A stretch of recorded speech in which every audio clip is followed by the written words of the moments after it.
What's going on, everybody? Coach Mike over at Bolt Fitness, and I want to talk today about why strength training is so darn important if you want to lose body weight and not have to worry about every single morsel of food that enters your mouth for the rest of your life. All right, so we know that in order to lose weight, we ultimately need to eat fewer calories than we burn over time, right? So one day of, eating salads and stuff like that and walking a lot and doing a bunch of exercise is not going to help us. We need to do both those things over time, right? So when we think about exercise, right, when we look at this, like, oh, okay, I got you, eat less, move more. Okay, probably pretty good place to start. However, you're going to reach a point where you can't move anymore and you can't eat any less. And that is where we start running into problems, right? So the question is not just how do we eat more and move less, or eat less and move more, but how can we make it so we can actually eat more and still be in a caloric deficit? Like, that's ultimately the question that I'm continuing to think about in my head when looking at nutrition and fitness programs. How can we figure out a way to give you more room for error? Strength training is going to play a big part in giving you more room for error, and in a different way than maybe just a bunch of cardio and long workouts will do. All right. So what we fail to talk about a lot, and what I don't know if a lot of people really necessarily understand, because for some reason it doesn't get talked about a lot, is that just like we store body fat and we store energy, right? So when we store body fat, it's calories that are stored as energy. We also store energy in muscle. Actually, your muscle mass, 1 to 2% of that muscle is stored energy, right? So whether we eat carbohydrates or fats, and whatever we take in ultimately is broken down into glucose, which is energy, and that energy, if not used, is then stored in the liver and then stored in the muscle. And if there's no more to store in the muscle, it gets stored as body fat. So if we have more muscle, we can store more energy there before it gets stored as body fat. More food we can eat, less body fat we store. Beautiful. That's a great thing, right? So let's look at this from like a standpoint of if we lost 10 pounds while losing muscle mass, and if we maintained it or if we gained it, right? So 1 to 2% of your muscle is going to be stored energy. So to put that into calories, that's going to be 5 to 10 grams of stored carbohydrates per pound of muscle for most people. And going to be about 20 to 40 calories per pound of muscle that you can store before storing as body fat. So if we lost 10 pounds and we did it just by eating less and not exercising, you are going to lose fat and muscle. The body doesn't determine, like, when it's in a caloric deficit, hey, I'm going to burn fat because I don't want that and I'm going to keep all this muscle. It doesn't really know the difference. It's just going to pull from whatever energy stores it can, unless it's being signaled for some reason that it needs to maintain and keep one of them. So if you are consistently strength training and working your muscles to a point of fatigue, your body's going to say, okay, well, if this person's continuing to just throw all this stress at my muscles, I better not lose that. Let me lose more, take that energy from this body fat instead. Okay, super important. So we lose 5 pounds of body fat, 5 pounds of muscle. So just from losing that weight, just in carbohydrates themselves, we're not even talking about metabolism as far as your resting metabolism, your non-exercise activity, the calories you burn during exercise, nothing else, right? We're not looking at the calories outside of the equation. We're talking about the calories inside of the equation. Just from losing that weight, you now have a daily caloric need that is 100 to 200 calories less than it was before you lost your weight.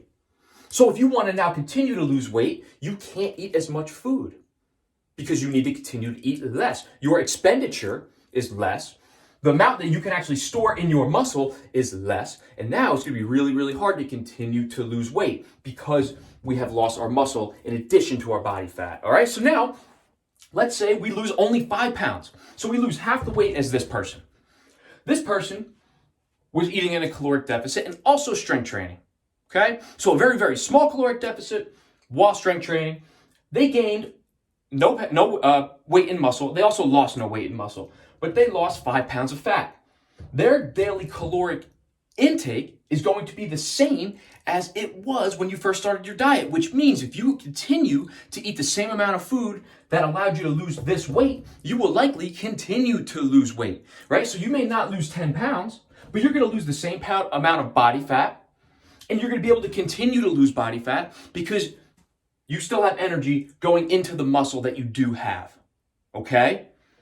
Now, let's say we have someone who was training really hard and eating lots of protein and working not to do extra cardio, not to try to, a workout for 2 hours or do these crazy intense things. All they're doing is strength training 4 to 5 days a week, enough so that they are building muscle and losing body fat. So this person loses exactly 0 weight.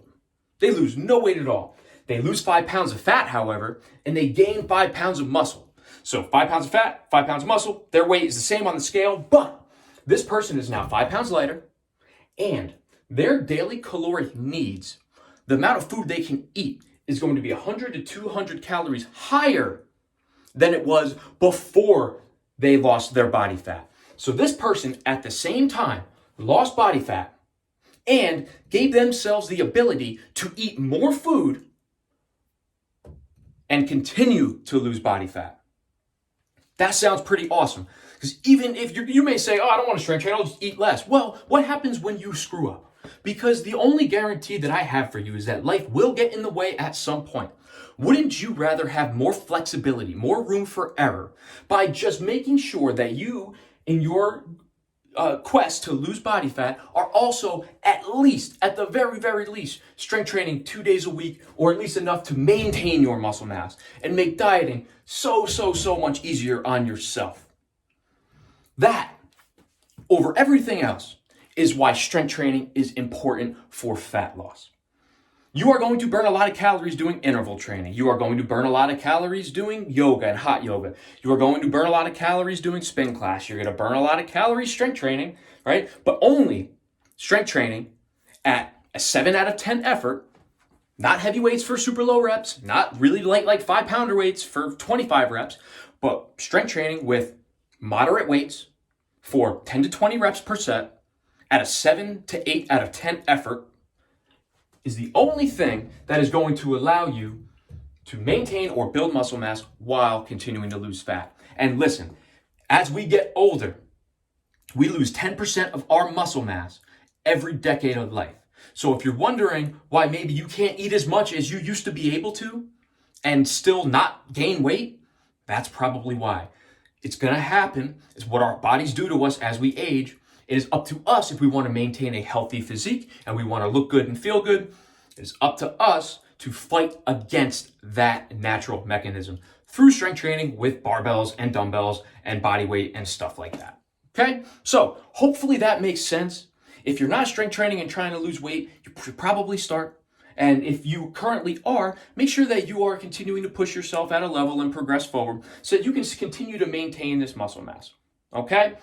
That's all I got for you today. If you have any questions about that, please drop a comment. Please email me at mikebaker@bulkfitperform.com. Happy to answer any questions. And we will leave it at that. There's a couple other things to discuss there, but we will leave it at that for today. So thank you very much for your time and best of luck to you. Let's go. You can do this.